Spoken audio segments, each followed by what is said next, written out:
हम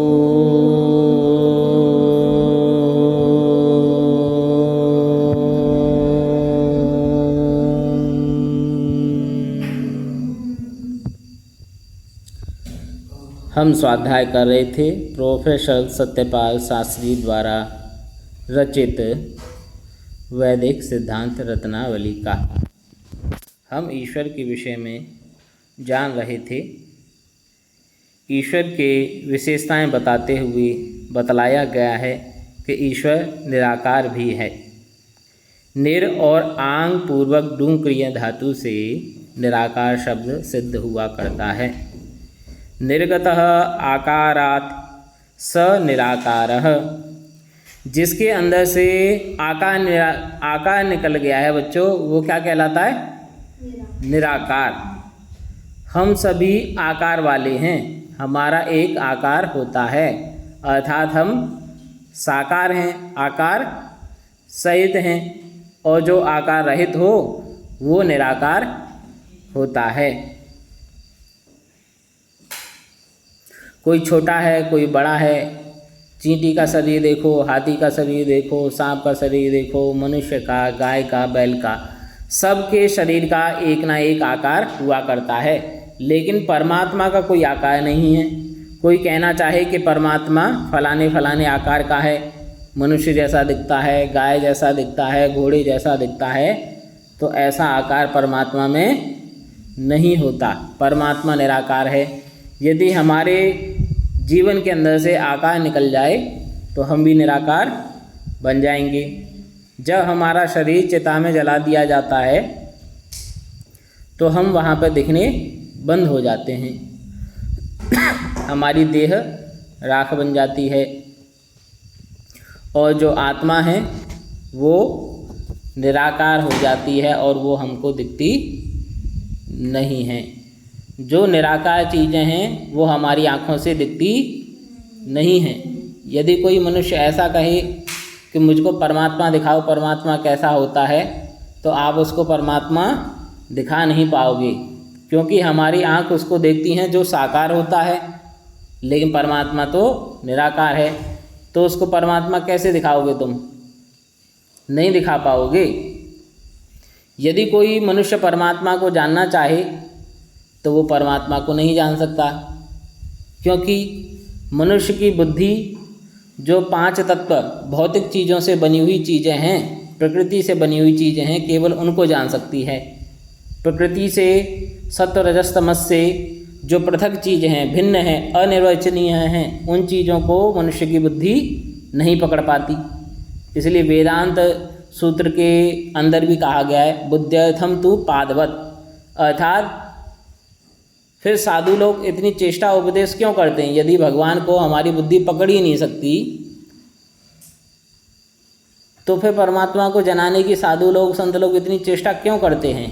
तरह तरह के उपदेश देते हैं कि इस तरीके से परमात्मा को जानो करके। तो उसमें बतलाया जाता है कि उसमें नाना प्रकार से परमात्मा के एक एक अंश को समझाने की कोशिश की जाती है। पूरे रूप से तो परमात्मा कभी किसी को समझ में आ ही नहीं सकता।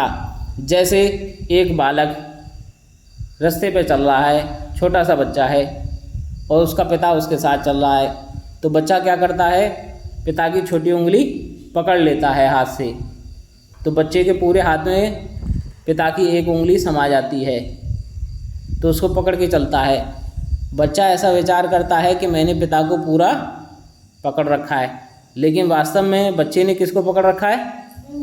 केवल एक उंगली को पकड़ रखा है। लेकिन बच्चे का मन है कि मैंने पिता को पूरा का पूरा पकड़ रखा है, ऐसा उसके मन में आ जाता है।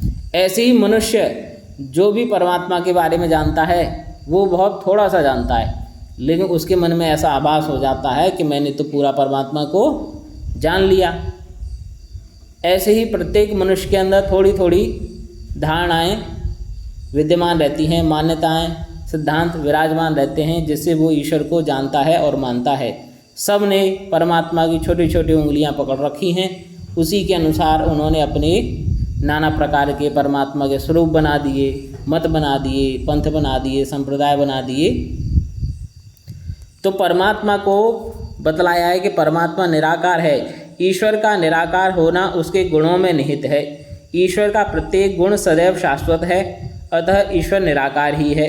कुछ लोगों का कहना है कि ईश्वर निराकार तो है परंतु साकार भी है। यह बात नियमतः असंभव है, क्योंकि दो विरोधी गुण एक पदार्थ में नहीं रह सकते। क्योंकि ईश्वर निराकार भी रहे और साकार भी यह नहीं हो सकता, क्योंकि वेद ईश्वर की निराकारता के संबंध में स्वयं घोषणा करता है।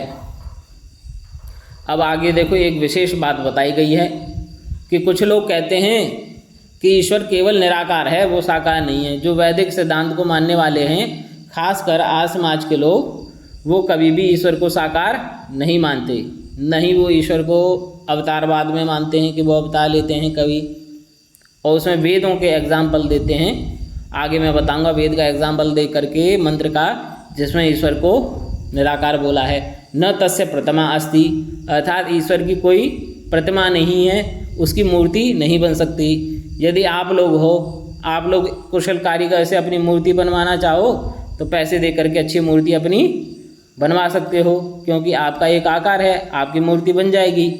लेकिन कोई परमात्मा की मूर्ति बनवाना चाहे तो परमात्मा को किसने देखा है बताओ? तुम्हें लग रहा है किसी ने देखा है? तुम्हारे माता पिता ने देखा परमात्मा को? तुमने देखा? गणेश जी।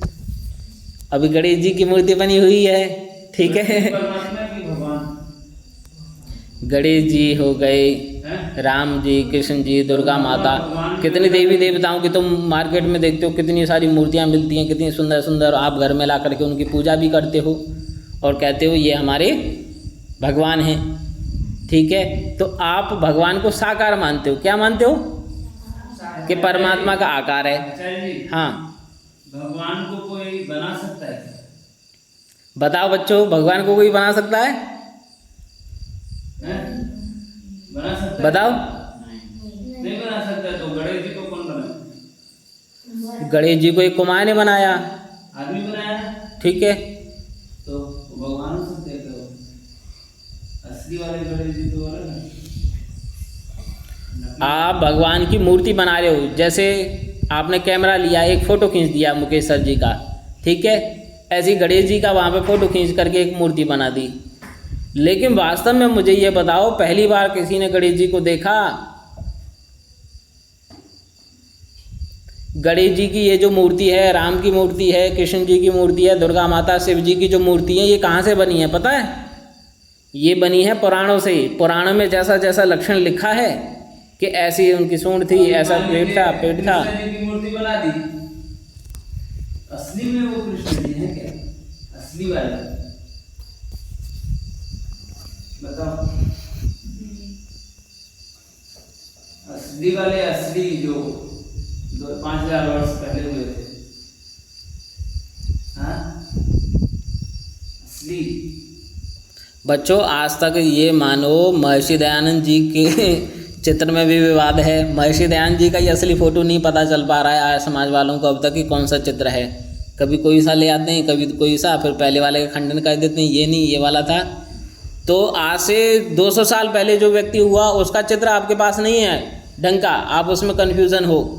और जो आदमी जो है लाखों साल पहले हुए हैं, उनकी मूर्ति बना करके आज भी पूजा कर रहे हैं। हमारे गांव में यानी राम जी का मूर्ति लगाए हुए थे। मैं मूर्ति नहीं, फोटो। अच्छा, तो किसका फोटो था मालूम? किसका? अरुण गोविंद जी का। अच्छा, हाँ, जो अरुण गोविल जी जिन्होंने रामायण बनाई है बच्चों, राम का रोल किया है ना, उनका फोटो लेकर के लोग सोचते हैं। सीता भी उसी वही वाला, और लक्ष्मण भी। अच्छा, तो मैं बोला है ये तो अरुण गोविंद जी का फोटो नहीं, ये राम है हमारे बोल रहे। अच्छा, हाँ, बड़ा देखो बच्चों, ऐसा है आपके सामने, आप क्योंकि बच्चे हो, आपके सामने जैसा बड़े लोग आचरण करेंगे वैसा ही आप मान लोगे, आप अपनी ज़्यादा बुद्धि नहीं लगाओगे। लेकिन जो बड़े लोग हैं, बुद्धिमान लोग हैं, वो विचार करते हैं ईश्वर के स्वरूप के ऊपर, ठीक है। तो उन्होंने पाया है कुछ लोगों ने कि ईश्वर साकार नहीं है, ईश्वर निराकार है, और उसको अपनी आत्मा के अंदर, अपने हृदय के अंदर जाना जाता है। और कुछ लोग मानते हैं कि ईश्वर साकार है, जैसे आप अभी मानते हो कि गणेश जी आदि के रूप में हम उनकी पूजा करते हैं। ईश्वर का निराकार होना उसके गुणों में निहित है। ईश्वर निराकार कैसे है? क्योंकि उसके गुण निराकार हैं। साकार के गुण साकार होंगे। जैसे आप लोग नोटबुक पढ़ते हो, हाथ से लिखते हो, मुंह से खाना खाते हो, सारी क्रियाएं अपने शरीर से कर रहे हो, तो आपके गुण क्या हैं? स्थूल हैं। लेकिन परमात्मा के गुण सूक्ष्म हैं। जैसे परमात्मा आनंद स्वरूप है, सुख स्वरूप है, दयालु है। ये भाववाचक संज्ञाएं हैं, इसमें कोई भी आकृति नहीं होती। जैसे मैं बोलूं खुशी, खुशी कैसी होती है? तो खुशी को आप बता ही नहीं पाओगे कि खुशी किस प्रकार की होती है, कितनी छोटी होती है, बड़ी होती है, मोटी होती है।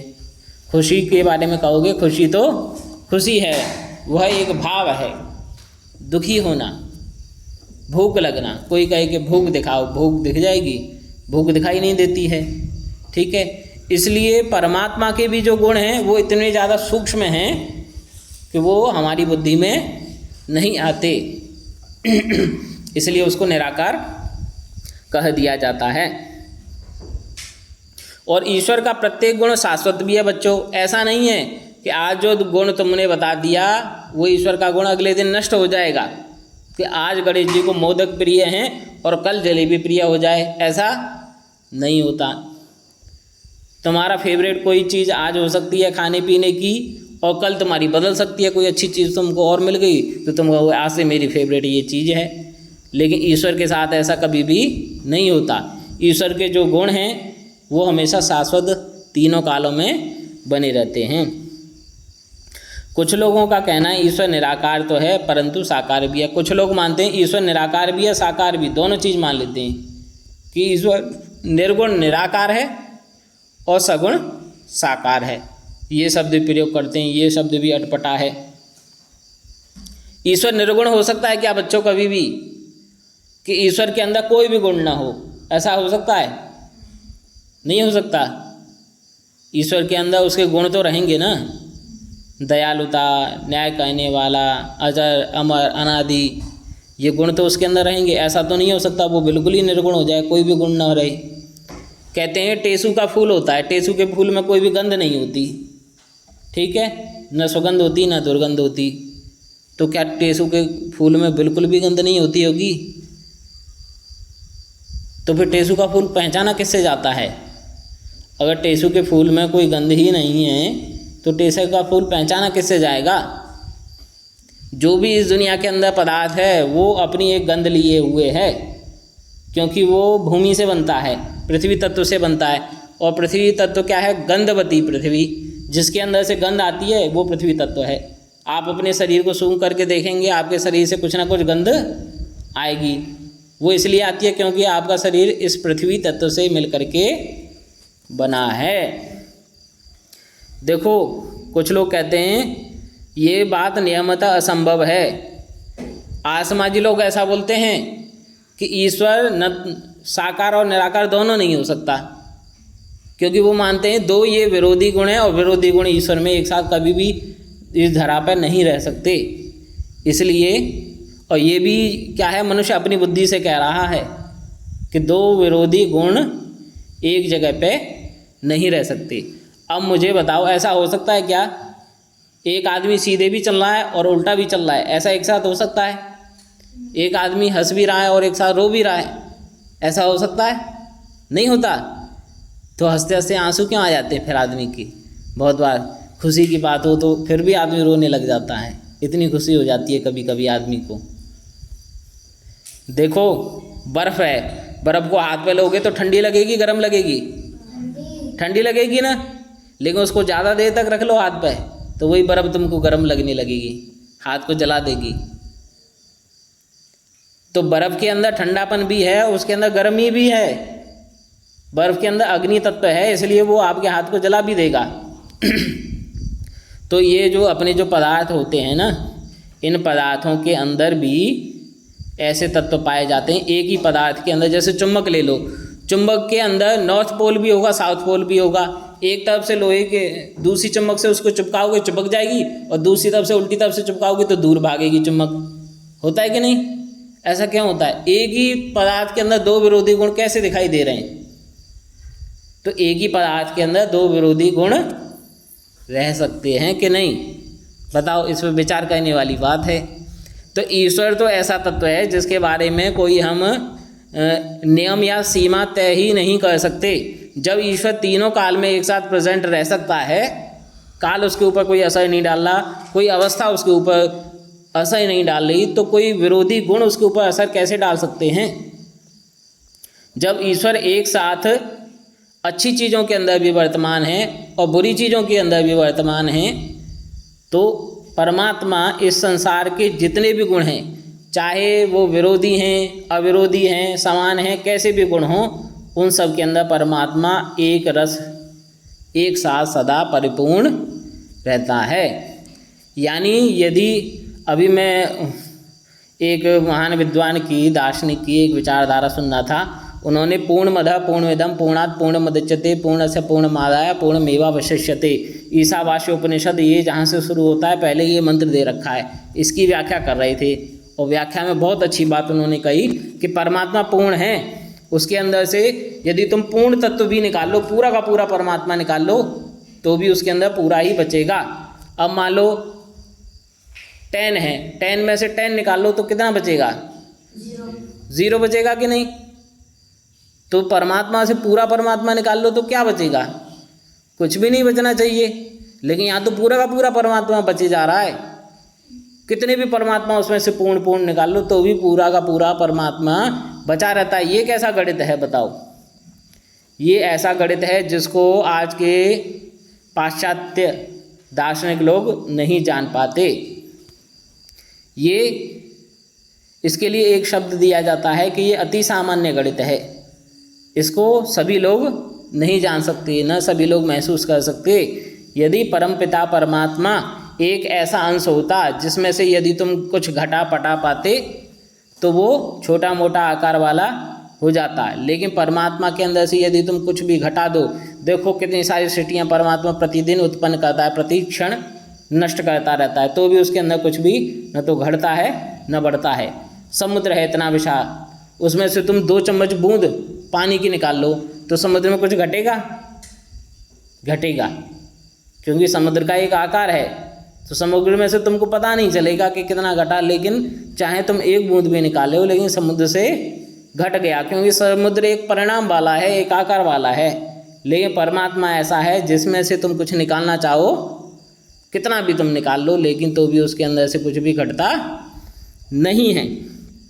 मनुष्य अपनी बुद्धि के अनुसार परमात्मा के गुणों की व्याख्या करता है। उसको समझ में आता है 2 विरोधी गुण एक चीज़ में नहीं रह सकते, इसलिए वो बोल देता है कि परमात्मा के अंदर साकार और निराकार एक साथ नहीं रह सकते।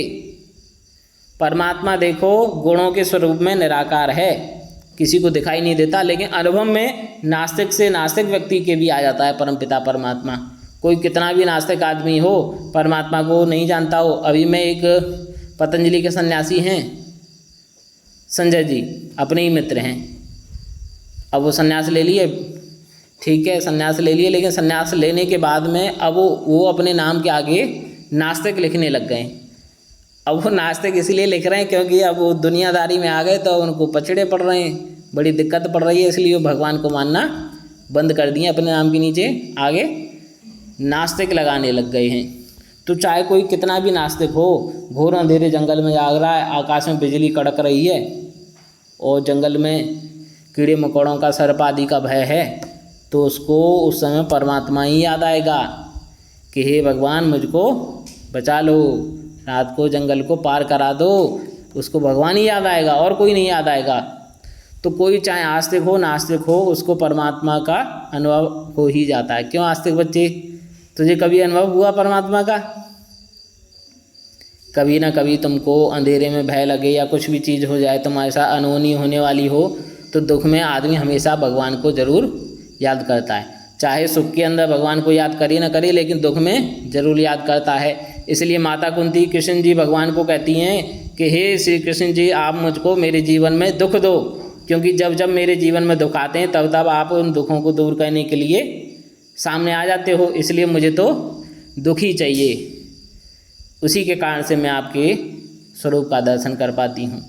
इसलिए परमात्मा से प्रार्थना करो, जो भी कष्ट, जो भी दुख तुम्हारे जीवन में आ रहे हैं, जो भी संकट आ रहे हैं, विपरीत परिस्थिति आ रही हैं, वो परमात्मा की तरफ तुम्हारे को ले जाने वाली हों, वो कभी भी तुम्हारे जीवन में कोई रुकावट न पैदा करें। ओम शांति शांति शांति।